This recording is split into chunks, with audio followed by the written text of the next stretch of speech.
ବାଣ ବିସ୍ଫୋରଣରେ 4 ଜଣ ଗୁରୁତର। ରାୟଗଡ଼ା କାମ୍ପସାରେ ଏଭଳି ଅଭାବନୀୟ ଘଟଣା ଗତକାଲି ବିଳମ୍ବିତ ରାତିରେ ରାୟଗଡ଼ା ସହର କାମ୍ପସାରେ ଘଟିଛି।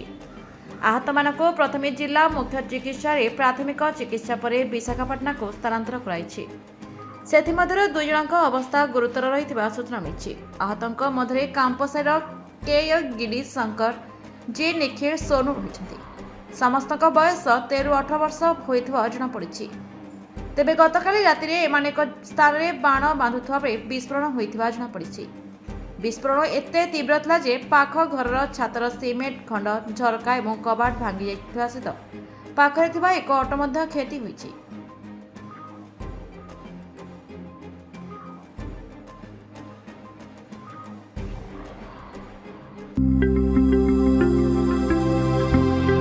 लेटेस्ट न्यूज अपडेट पाई www.nowodisha.com को लॉगिन करंतु।